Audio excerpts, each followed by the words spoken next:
Dans la présentation d'aujourd'hui, nous explorerons le flux de travail opérationnel de la fonctionnalité de planification dynamique de Data Replicator. Concilier engagement professionnel et vie personnelle peut être un formidable défi, en particulier lorsqu'il s'agit d'actualiser les données pour les environnements de test. Cela nécessite souvent des soirées ou des week-ends tard, ce qui peut avoir un impact profond sur le travail et la vie personnelle, entraînant un manque de temps de qualité avec ses proches et des répercussions potentielles sur le bien-être général.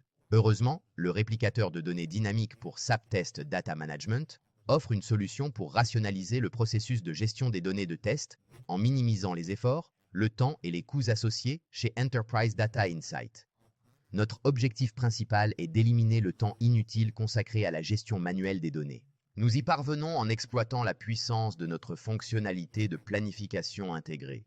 Passons maintenant au mécanisme de planification des actualisations de données et des copies des clients. Dans cette démonstration, nous lançons le processus en examinant les enregistrements de données dans les systèmes sources et cibles. L'écran de gauche représente notre système source, tandis que l'écran de droite représente le système cible. Notre observation initiale se concentre sur le numéro d'ordre 19149 dans le système source, qui, en comparaison, est visiblement absent du système cible. Cet écart confirme l'absence du numéro d'ordre 19149 dans notre système cible. Pour résoudre ce problème, nous procédons à la copie de la commande client 19149 du système source vers le système cible. Nous naviguons vers l'interface d'actualisation des données du réplicateur de données dynamique. Notre parcours commence par la sélection d'un modèle personnalisé, suivi de la création d'un modèle vierge. Nous donnons un nom au modèle et choisissons le type de transfert comme RFC, désignant ensuite nos systèmes sources et cibles. Nous procédons ensuite à la spécification du processus souhaité en le sélectionnant dans le menu déroulant.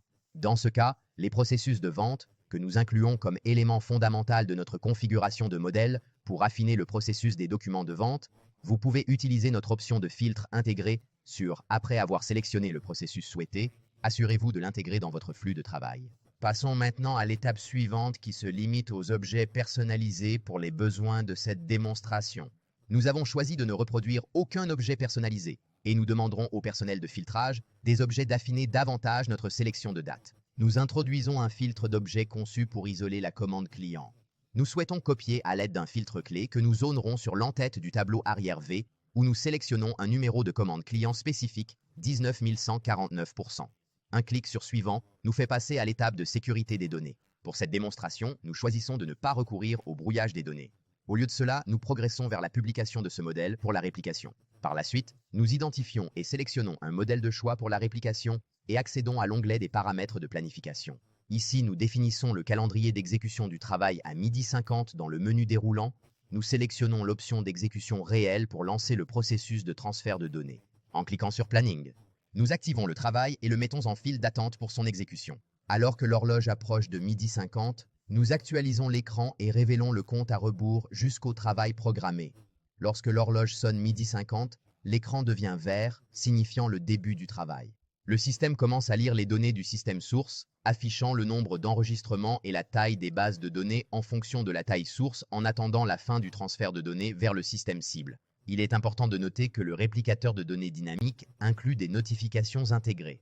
Ces notifications nous tiennent informés de l'avancement du travail, signalant son lancement, les erreurs potentielles et son achèvement éventuel. Une fois terminé, toutes les données nécessaires, y compris les données principales et les enregistrements associés, ont été copiés avec succès vers le système cible pour valider le succès de ce transfert de données. Nous comparons côte à côte les données des systèmes sources et cibles. Le système source affiche la commande client 19149 et nous procédons à la localisation de ce même enregistrement dans le système cible à l'aide du code de transaction V3. Le résultat ? Nous trouvons une correspondance exacte confirmant la réplication réussie des enregistrements. La comparaison antique ligne par ligne garantit l'exhaustivité et l'exactitude des données de copie. Le réplicateur de données dynamiques présenté dans cette démonstration est plus qu'une simple solution de gestion de données de test. Il s'agit d'un outil commercial puissant qui permet la copie de données à la demande et garantit la sécurité des données. Il réduit considérablement le temps des ressources et offre un retour sur investissement remarquable. Cette solution améliore non seulement l'efficacité, mais contribue également à un équilibre plus sain entre vie professionnelle et vie privée, permettant aux professionnels de se concentrer sur des tâches stratégiques tout en profitant du temps personnel avec leur famille et leurs amis. En conclusion, le réplicateur dynamique de données s'avère être bien plus qu'une simple solution de gestion de données de test. Il s'agit d'un outil commercial à multiples facettes qui facilite non seulement la réplication des données à la demande, mais améliore également la sécurité des données et l'efficacité des ressources, générant ainsi un retour sur investissement substantiel.